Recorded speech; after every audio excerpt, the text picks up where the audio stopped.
In the fall of 1834, deep in the hollows of Kentucky, 2 children were born under circumstances so disturbing that their names were almost erased from history. Parish records speak of a birth that was not entirely human. Witnesses describe twins who shared one shadow, though they stood apart. Mothers in the town of Harpswell swore they could hear the baby's cries even when they were miles away. Within weeks, the infants were hidden away in the basement of St. Augustine's orphanage, locked behind iron doors that were never supposed to be opened. Official accounts claim the twins died before their first birthday, but town folklore insists otherwise, that the children lived on, growing in secret, their presence covered by the church, their existence a wound stitched over with silence. What makes their story terrifying is not only what they became, but how far the town and its institutions went to conceal them. Diaries vanished. Baptismal records were burned. Anyone who spoke openly about the twins either disappeared or lost their mind in the years that followed. What was it about these children that demanded such erasure? What truth was so unthinkable that it could not be written down, only whispered in half-sentences and nervous glances? Tonight, we reopen the doors of St. Augustine's. We peel back the curtain of official silence to confront the mystery of the twins that not even science has been able to explain, because some truths refuse to stay buried. St. Augustine's orphanage was not like the others.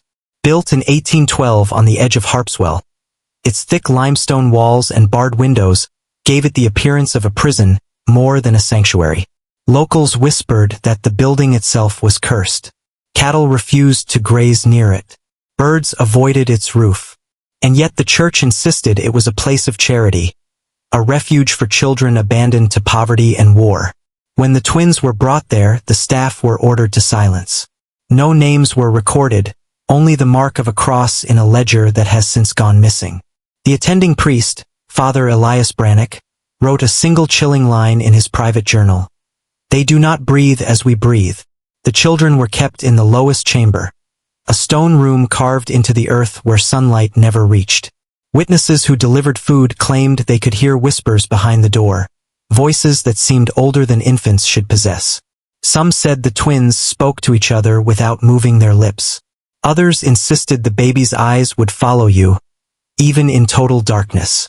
The orphanage's matron, a stern widow named Margaret Doyle, began to age rapidly in the months after their arrival. Her hair turned white in less than a year. She was heard muttering that the children knew her dreams, and that when she awoke, she could not remember if they were her own. By 1835, the parish declared the twins had died of natural causes. But no graves were ever dug, no markers placed, only silence. For generations, Harpswell prided itself on being a God-fearing town. But after the twins, something shifted. Families moved away without explanation. Shops shuttered. Weddings went unblessed, as though the soil itself had been tainted. The church urged the town to forget. The bishop forbade any mention of the children from the pulpit, calling it a dangerous distraction. Yet the silence only made the rumors stronger. Hunters swore they saw 2 figures moving through the woods at night, small in stature but wrong in form, their outlines blurring like smoke. In 1842, a schoolteacher named Clara Vinton recorded a disturbing encounter. She claimed she awoke to find 2 children standing at the foot of her bed. She described them as pale, with eyes too large for their faces, and a strange, mirrored stillness between them. When she reached for her lantern, the children vanished. Days later, Clara was found wandering the streets barefoot, unable to speak a single word again for the rest of her life. The town began to suppress its own memories. Parents scolded children for asking questions. Those who whispered about the twins were shunned. Over time, the story was buried, not just by the church, but by the townsfolk themselves, as though the act of remembering carried a curse of its own. Still, every so often, a visitor would arrive in Harpswell, asking quietly about the twins. No one knows how these outsiders had heard the story. What's more unsettling is how quickly they, too, would vanish after asking. In 1851, nearly 2 decades after the supposed death of the twins, Father Elias Brannock disappeared from the church. A week later, his body was found in the river, bloated and tangled in reeds. What unsettled the town most was not his death, but what he left behind. A locked wooden box hidden beneath the floorboards of his chamber. Inside were scraps of parchment, hastily written and stained with candle wax. They appeared to be fragments of a confession. In them, Brannock described nightly visits to the chamber where the twins had been kept. He wrote that when he prayed over them, his words came back to him in another voice, that the infants seemed to know the contents of his heart before he spoke. One passage in particular was nearly illegible, scrawled with shaking hands. They dream through us. Their hunger is not of flesh, but of memory. I can no longer tell which thoughts are mine. Their silence is heavier than any sermon. God forgive me, for I fear they are not his children. The bishop ordered the documents destroyed. But one page survived, smuggled out by a novice who later fled to Ohio. That page still circulates among rare book collectors, treated as little more than an odd relic. Few realize it is the only surviving record of what Brannock truly saw. By the 1860s, Harpswell had become a hollow town. The Civil War passed it by, but the real battle was unseen. Travelers claimed to hear children singing in the woods at night, though no children lived nearby. One farmer reported finding his scarecrow moved from its post, twisted into a kneeling position, its straw head turned toward the orphanage ruins. Local hunters spoke of shadows that never aligned with the trees, always appearing in pairs. Some claimed that if you stood too long at the edge of the forest, you could feel someone watching from just behind you, though when you turned, there was nothing there. An old folktale emerged, whispered by mothers in the neighboring counties. If you spoke of the twins aloud after dark, they would come. Not to kill, but to listen, to learn your thoughts, your memories, and leave you emptied. Children dared each other to whisper the story by candlelight, laughing nervously, until one by one, they stopped. Not because they no longer feared the tale, but because too many who played that game began to wake in the night, staring at corners of their rooms, certain they were not alone. In 1873, the orphanage was struck by a mysterious fire. Witnesses swore the flames rose high into the sky, visible for miles, but when townsfolk rushed to the site, the building still stood, blackened with soot, but not consumed. Its walls were damp to the touch, as though the stone itself had resisted the blaze. The official report claimed lightning had struck the roof, but no storm was recorded that night. Survivors spoke of something else entirely. A nun who fled the scene screamed that she saw children walking calmly through the fire, untouched by the heat, their eyes reflecting the flames as though made of glass. Strangest of all, after the incident, parts of the orphanage seemed altered. Hallways twisted into new shapes. Rooms appeared where none had been before. One priest reported opening a door that led into endless blackness, so deep he could hear his own voice echo for minutes before fading. The bishop sealed off the lower chambers and declared the building unsafe. But the town knew the truth. The twins were still there. The fire had not destroyed them. It had awakened them. In 1881, Dr. Alistair Keene, a physician from Lexington, arrived in Harpswell under curious circumstances. Records suggest he was summoned by the church, though no letter of invitation survives. What does survive are fragments of his medical notes, discovered decades later in a private collection. Keene described being shown the remains of a small body, allegedly one of the twins. But the corpse defied every expectation. The skin was translucent, the organs oddly symmetrical, as though the body had been reflected in a mirror.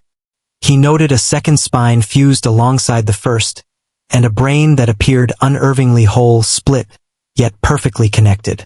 His most chilling remark read, "It is not death that has taken this child. It is refusal. The body resists the stillness. I fear it only sleeps."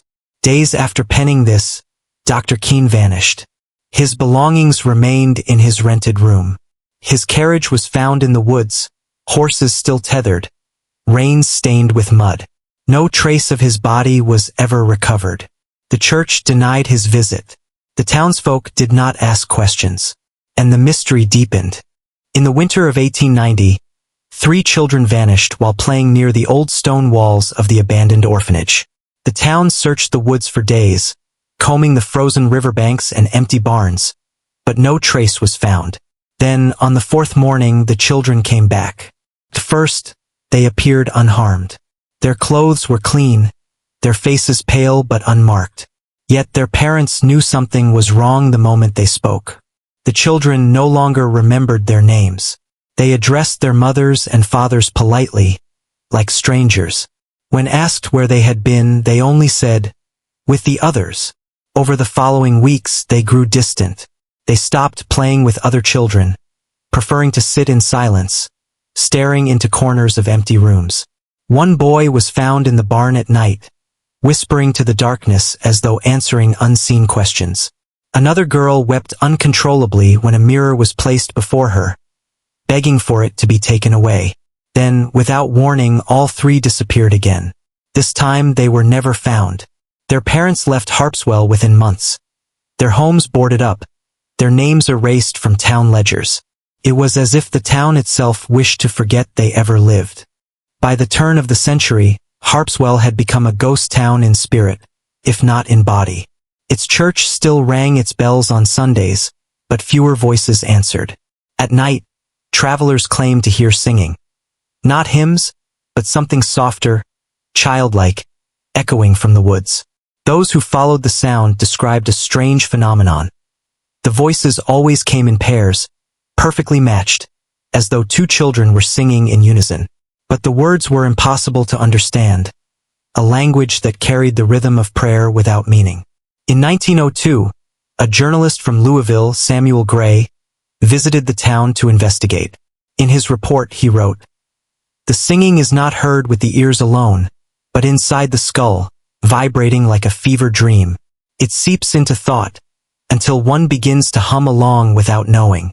Gray's article was never published. His editor claimed the manuscript was incoherent, filled with missing lines and symbols that made no sense.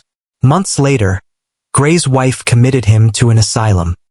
His final note before his confinement contained just 3 words: "They are learning." The church never acknowledged the singing.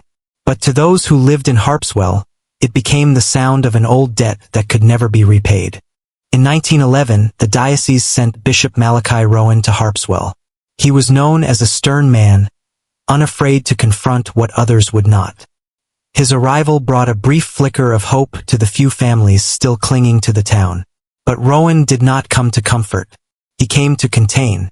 For 2 weeks, he remained locked inside the orphanage ruins, accompanied only by a handful of priests. Townsfolk swore they heard chanting at night, rising like smoke from the broken stone windows. On the final night, the sound turned into screams. By morning, only Rowan emerged. His hair streaked white, his hands trembling.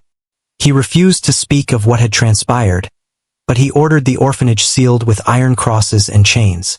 The bishop then delivered a single sermon before leaving Harpswell forever. His words still haunt the town's memory. Pray not for their souls. Pray for the soil that holds them. In 1920, a group of travelers stumbled upon the orphanage while seeking shelter from a storm. They claimed to have entered through a broken wall, only to find themselves in a room lined with shattered mirrors. Each reflection, they said, was distorted, not by the glass, but by what stood behind them. One man described seeing himself with 2 shadows, each moving independently. Another insisted that his reflection was smiling, though he was not. The youngest among them, a boy of 16, swore that he saw 2 pale children standing hand in hand in the glass, though when he turned, the room was empty. The travelers fled that night. Days later, the boy was found wandering the road miles away, muttering, "They're waiting in the reflection." He died within a year, his body wasting away despite no illness doctors could identify. The orphanage was avoided once more, the storm-damaged wall sealed by townsfolk who refused to speak of what they had seen. By 1932, Harpswell was barely a town at all. Census records show fewer than 50 names, yet photographs of the time reveal empty streets and shuttered windows. Some said the people had fled during the Great Depression. Others insisted they were still there, but different, changed. Travelers who passed through described an eerie uniformity. Men and women who never blinked. Children who never laughed. When spoken to, they answered politely, but their eyes seemed fixed on something far away. One salesman wrote in his journal after leaving Harpswell, "It is not emptiness that terrifies me, but fullness without soul." As if they are rehearsing being human, but not living it. By 1940, Harpswell had disappeared from most maps. The church claimed the town had dissolved naturally. But those who knew its history believed otherwise. They whispered that the twins had finally claimed the town in its entirety.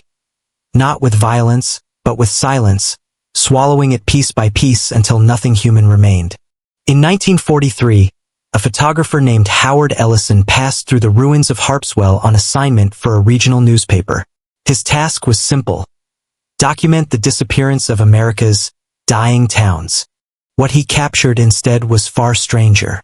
Ellison developed his photographs in a Lexington darkroom and was horrified to discover that in every image of Harpswell, there appeared two faint figures in the background, sometimes in doorways, sometimes reflected in windows, always children, always hand in hand. When he showed his editor, the man dismissed it as a chemical flaw. But Ellison insisted the negatives were intact. He grew obsessed, returning to the town again and again, taking hundreds of photographs. In every roll, the children appeared, growing clearer each time. His final set of images was never published. Colleagues claimed Ellison destroyed them himself, muttering that the twins had begun to notice him. Weeks later, his apartment was found empty, his darkroom still running, bath trays filled with water gone cold. The negatives were gone. Only one fragment remained. A blurred frame showing two pale faces pressed close to the lens, staring straight into the eye of whoever dared to look. In 1947, a woman named Ruth Harlan, one of the last surviving residents of Harpswell, gave a sworn testimony to a state investigator. The interview was never officially filed, but a transcript survived, passed down through her family. Ruth described the final days of the town. She said the bells of the church began ringing at odd hours, not rung by human hands. At night, she heard the sound of children running through the streets, though she saw no one when she opened her window.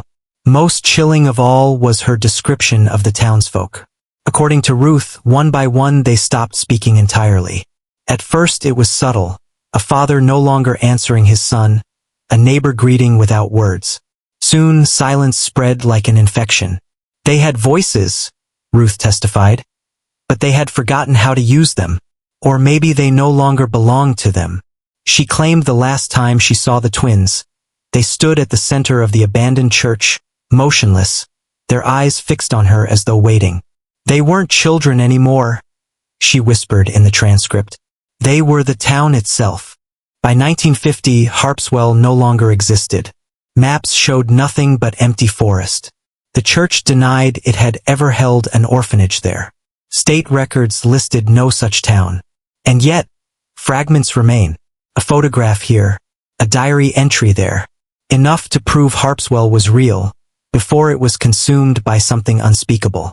The erasure feels deliberate, as though an entire institution worked to cover the wound. Historians who stumble across references to the twins often dismiss them as folklore, a rural ghost story born of poverty and fear. But others insist the truth is far darker, that the church and state colluded not to bury the memory, but to protect the rest of the world from it. Because if the twins were truly erased, why do they still appear in whispers, in stories, in the edges of photographs? Why do travelers still claim to hear paired voices singing deep in the Kentucky woods? The mystery of Harpswell is not that it disappeared. The mystery is that it refuses to stay gone. In the early 1950s, whispers of Harpswell caught the attention of a handful of folklorists and psychologists. They gathered what little evidence remained: faded parish letters, transcripts of testimonies, Ellison's blurred photographs. Yet every attempt to publish their findings met resistance. Universities dismissed the work as hysteria. Journals rejected articles without review. Some scholars lost their posts entirely after pressing too hard. One of them, Dr. Marion Locke, wrote bitterly in her private journal, "This is no accident. Someone or something is ensuring the story cannot be told. The twins are not forgotten. They are suppressed. Locke herself vanished in 1954 after traveling to Kentucky. Her last letter to a colleague read, "If I do not return, know that the silence itself is the answer." Decades later, a chilling pattern began to emerge. In small towns across Kentucky and neighboring states, pairs of children would vanish and return altered. They spoke in strange cadences, finished each other's sentences, or refused to speak at all. Families moved away in shame or terror. Authorities treated them as isolated incidents. But those who traced the cases saw the same signature repeating: the presence of twins or something very much like them. Local superstition called it the inheritance of Harpswell. Old women swore that wherever silence spread, the twins had passed through. Some even claimed the children were no longer bound to the orphanage ruins at all, that they had learned to travel, to plant themselves in new soil. In 1961, a state investigator named Thomas Vail conducted interviews with the last known witnesses of Harpswell. His notes were sparse, but one item survived: a reel-to-reel tape discovered years later in an evidence archive. On the tape, Vail's voice can be heard asking questions in a calm, professional tone. Then, faintly, a second voice emerges. Not from his subject, but from beside the microphone. A child's voice, doubled, repeating every word he spoke half a second later. The effect is suffocating, as though the twins themselves were answering through him.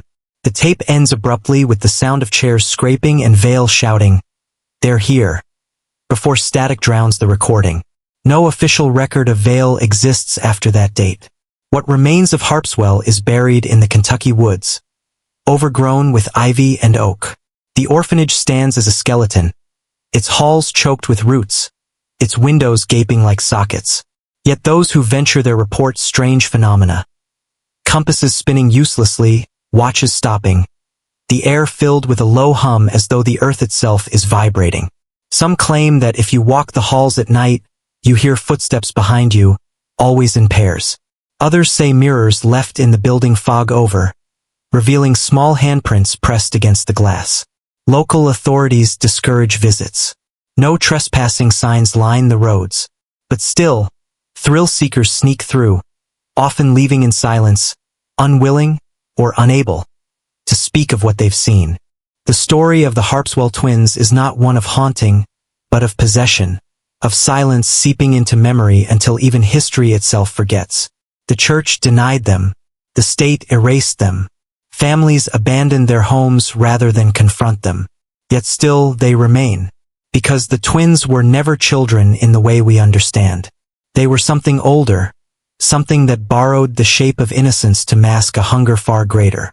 A hunger not for flesh, but for thought, for memory, for voice. Perhaps that is why the records vanish.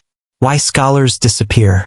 Why even now, telling their story feels like trespass. For the twins do not live in Harpswell alone. They live in the act of remembering, in the mouths of those who dare to speak their names. And if you have listened this far, perhaps you have already invited them. Perhaps even now, they are listening, together, in the silence that follows these words.